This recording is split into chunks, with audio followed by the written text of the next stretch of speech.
पहाड़ियों के बीच बसे एक शांत गांव में मिस्टर कपूर नाम का एक बूढ़ा व्यक्ति रहता था।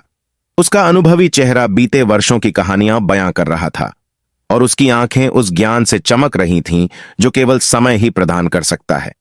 श्री कपूर गांव के एक प्रिय व्यक्ति थे जो अपनी उदारता और मनमोहक कहानियों के लिए जाने जाते थे, जो वे किसी भी व्यक्ति की बात सुनने के इच्छुक लोगों के साथ साझा करते थे।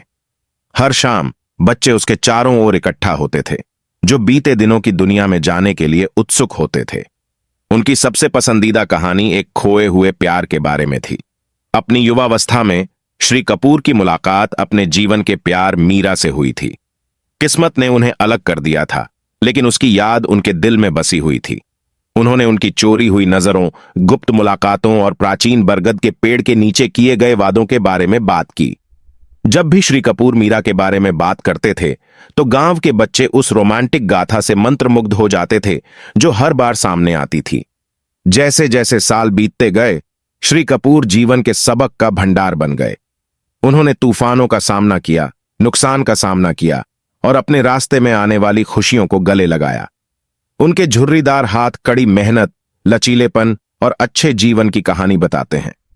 एक दिन जैसे ही सूरज क्षितिज से नीचे डूबा, श्री कपूर बरगद के पेड़ के पास एकांत में टहलने चले गए, जहां उन्होंने और मीरा ने प्रतिज्ञाएं की थीं।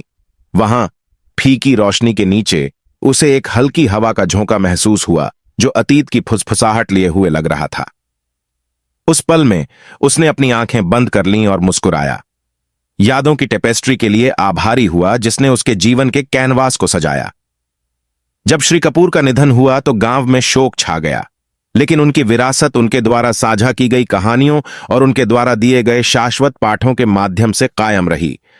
बूढ़े व्यक्ति की यात्रा ने समुदाय को प्यार, लचीलापन और हर जीवन के ताने बाने में बुने हुए स्थायी जादू का मूल्य सिखाया था, चाहे समय कितना भी खराब क्यों ना हो।